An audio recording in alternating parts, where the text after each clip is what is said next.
আসসালামু আলাইকুম, সবাই কেমন আছেন? আশা করি ভালো আছেন। আলহামদুলিল্লাহ আমি ভালো আছি। আমি আজকে আসলাম মালয়েশিয়ার নতুন কলিং বিষয়ের আপডেট নিউজ নিয়ে।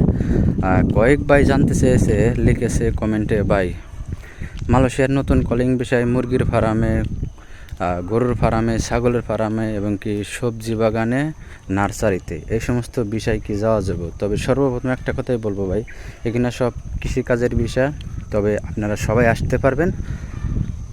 সেই ক্ষেত্রে আসার জন্য একটাই প্রবলেম হলো, সেটা হলো আপনার এই ধরনের ভিসা যদি এই ধরনের মালিকরা, যেমন গরুর ফার্মের লোক লাগবে, যদি ওই গরুর ফার্মের মালিক যদি বাংলাদেশের জন্য কর্মী আনার জন্য ভিসা দেয়, তাহলে আপনারা সেই ক্ষেত্রে আসতে পারবেন।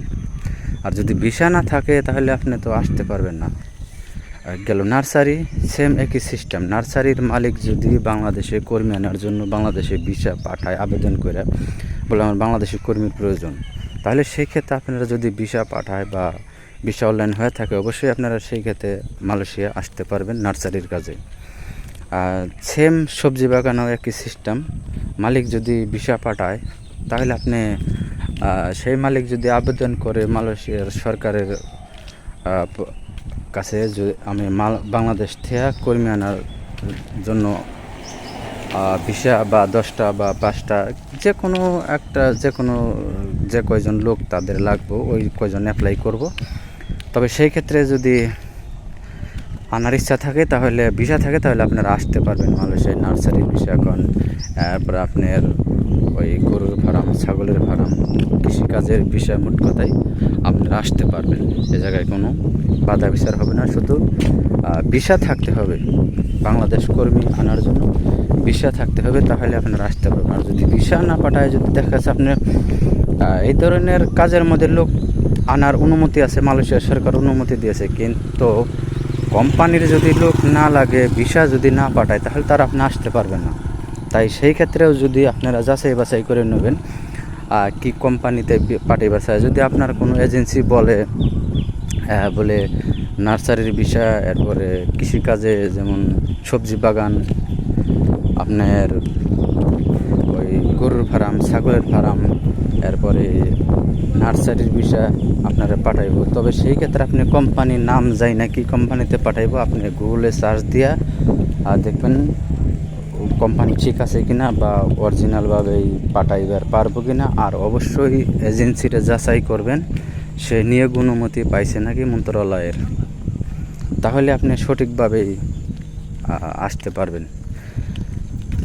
এরপরে হলো, আপনারা যারা অনেকেই কমেন্ট করেন, বলে ভাই আমরা মেডিকেল 2.5 মাস,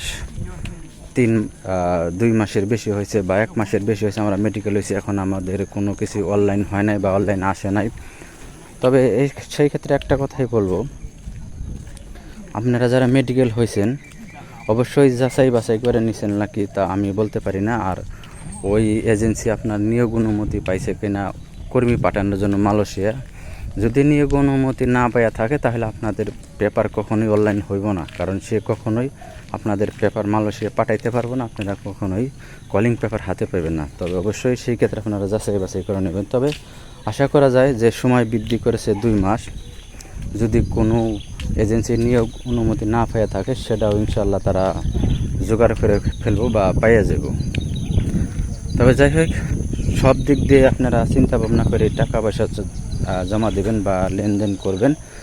তবে নিয়োগ অনুমতি পায় নাই ওই এজেন্সির কাছে যদি আপনারা টাকা পয়সা বা জমা দিয়ে মেডিকেল হন, তাহলে সেই ক্ষেত্রে আপনি 100% আসতে পারবেন না, আপনার কোনো পেপার অনলাইন হবে না। আপনারা গুগলে প্রবাস কল্যাণ মন্ত্রণালয়ের অফিস আছে, ওয়েবসাইটটা আছে, ওই ওয়েবসাইটটা যায় আপনারা গুগলে সার্চ দেবেন কতটা এজেন্সি নিয়োগ অনুমতি পাইছে, তাহলে আপনারা সেই জায়গায় সব কিছুই পাইবেন। তাহলে আপনারা যাচাই বাছাই করেই টাকা পয়সা লেনদেন করবেন ওই এজেন্সির সাথে। যে আপনারা, যাই হোক, আপনারা যারা মালয়েশিয়ায় প্ল্যান্টেশন খাতের কলিং বিষয় বা কৃষিকাজের বিষয়ে আসবেন, অবশ্যই সতর্কভাবে আসবেন, যাচাই বাছাই করে আসবেন। এরপরে আপনারা যা টাকা পয়সা লেনদেন করলে এজেন্সির সাথে, অবশ্যই সেটা সতর্কভাবেই করবেন। কারণ টাকা পয়সা দিয়ে যদি আপনি ধরা খান তাহলে আপনি সেই ক্ষেত্রে কখনো সেটা সফলতা হতে পারবেন না। এরপরেও যদি আপনাদের কোনো জানার ইচ্ছা থাকে অবশ্যই কমেন্টে জানাবেন, আমি কমেন্টের উত্তর দেওয়ার চেষ্টা করব। আর ভিডিওটা দেখার পরে যদি আপনি আমার চ্যানেল নতুন হতে আসেন অবশ্যই চ্যানেলটা সাবস্ক্রাইব করে দেবেন, পাশে থাকা বেল আইকন অন করে রাখবেন। পেজ থেকে দেখলে পেজটা ফলো দিয়ে বেশি বেশি শেয়ার করে সবাইকে দেখার সুযোগ করে দেবেন। সবাই ভালো থাকবেন, সুস্থ থাকবেন, দেখা হবে না কোনো নতুন ভিডিওতে। আল্লাহ হাফেজ।